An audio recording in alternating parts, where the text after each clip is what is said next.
Welcome back to another Classic Game Room interview, today with Chris Melisinos, who is the author of The Art of Video Games, a book about the art of video games, and you are also the curator of the Art of Video Games exhibition for the Smithsonian American Art Museum in Washington, D.C. And you have excellent taste in posters, I should add. The Empire Strikes Back right behind you.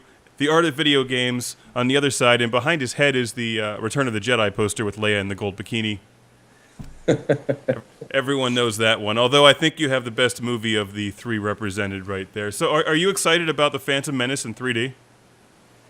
I'm sorry, what was that again? Are you excited about The Phantom Menace in 3D? You must be breaking up, Mark. I don't think this mic... No, it's... They made another movie called I don't know. It's... if that's what George wanted to do to kind of flesh out his universe, that's great. Those of us that grew up in the 70s and the 80s, we understand where the real magic lies in the Star Wars universe. So, well, let's start by talking about the book, The Art of Video Games. Presumably you know a lot about video games and obviously enjoy the art of video games. What's the book about, and who did you write it for?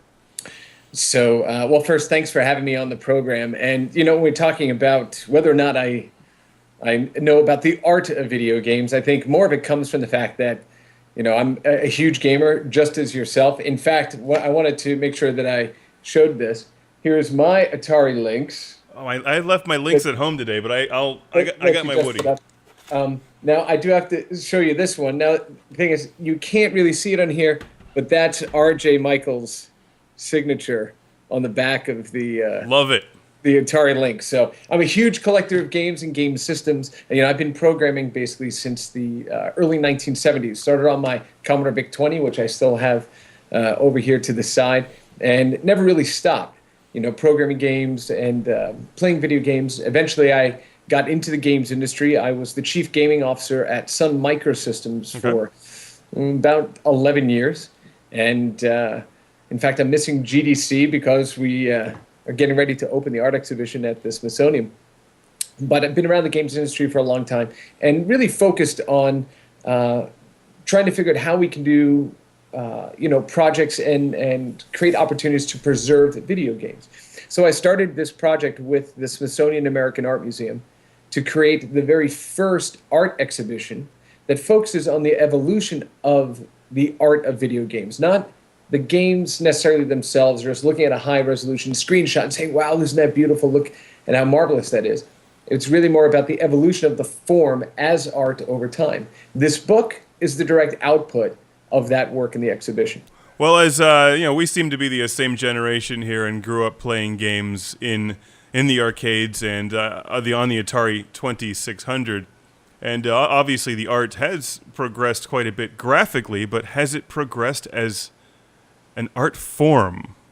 Well, it's really interesting. When you take a look at the very first games, and as you mentioned, the Atari VCS, yes, video computer system. For those of you young out there that have only ever known it as the 2600, Mark and I also know it as the VCS. What was important to understand was, this was the first real mainstream video game that introduced not only video games into the home. Yep. In a very, demonstrable way. But it was really starting to help inform society as to what computers were and what computers meant. With that, though, you were talking about a system that was, while very flexible, extremely anemic in terms of what it could do. And so a lot of the games and the gameplay that you and I both remember as being exciting and exhilarating and, absorbed hours and hours of our time were very abstract in notion. Yes. So I'll give you a great example of this. Look at Space Invaders on the VCS. Whenever I ask people, well, what are you defending in Space Invaders? You look at the screen and there's this green bar at the bottom that your ship is on, and you have these things that are coming out of this void. What is it you're defending? And, almost universally people say Earth. And I always say, well, why is it Earth? Well, there's a green bar down there. We have this abstract notion that green bar beneath the ship denotes Earth. Why couldn't it be some other faraway planet, right?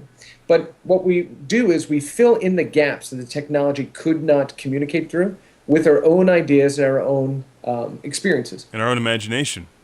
That's exactly right. Yeah. Now, today, we have, systems like the PlayStation 3 and Xbox 360, where designers are able to completely flesh out their thoughts, flesh out those universes, so they don't need us to necessarily bring an abstract notion to those worlds. So I do believe that the art form has evolved over time. What is most interesting, though, is that the core mechanics of the games that first rooted in the earliest generation of game systems still exist today, and in many cases they remain virtually unchanged. Yeah, I do miss the imagination required to play a lot of the older games. Everything is definitely spoon-fed to you now. Every detail, every spot of rust on the doors, every shell casing. Like when you played Yar's Revenge, I mean, what? You know, you had a giant middle section of the screen that was supposed to be the neutral zone that was just nothing more than distortion, but it That's was, right. you know, in my mind, it's the neutral zone. It's like this amazing magical place where the the cursor of doom can't hit you. And That's of right. course the bugs, even though like that game in particular came with a comic book that sort of showed you what these abstract bugs looked like.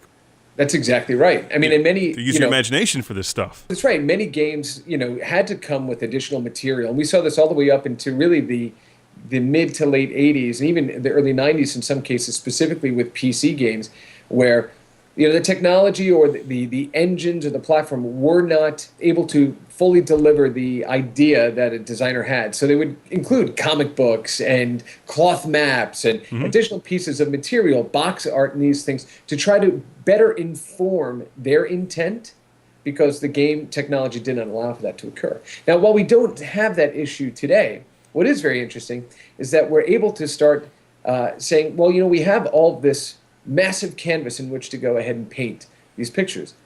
As an artist, maybe what I'll do is start restricting myself, restricting the palette to go ahead and bring more abstract forms of art back into the game, right? So when you look at games like Minecraft, right, which one can argue is, well, you can't argue, it's this low resolution, low poly sort of environment, but with amazing creative potential. Yeah. That's born out of it. And it's within those limitations that we find incredible expressions of art, incredible expressions of ideas and intent.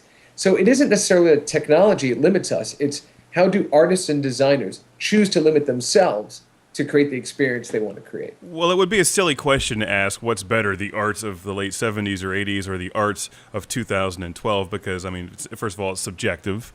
Stylistically, I still prefer the old school stuff, but they do have such a bigger canvas on which to paint now. The question is it always being used in new and innovative ways? It seems like so many games these days all look exactly the same, or they were inspired by Lord of the Rings from many decades ago, or they were inspired by Star Wars, or maybe Halo inspired a bunch of games. But what was Halo inspired by? So, are things progressing in the right direction, and is there a new sense of art or a new sense of style that seems to be taking over the games industry?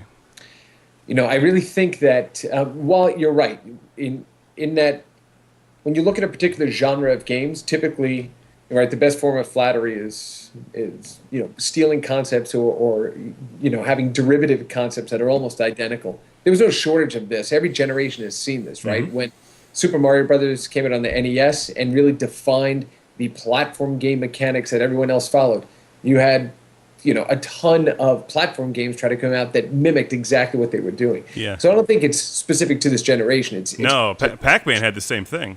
Exactly right. Exactly right. And Space Invaders. And Space Invaders, right? So and Pitfall. So anytime you have a game that creates these kind of groundbreaking or pivot moments for design, pivot moments for the industry, pivot moments for artists, you're going to see a lot of people copying this. It's no different than movies, television, music, these sorts of things.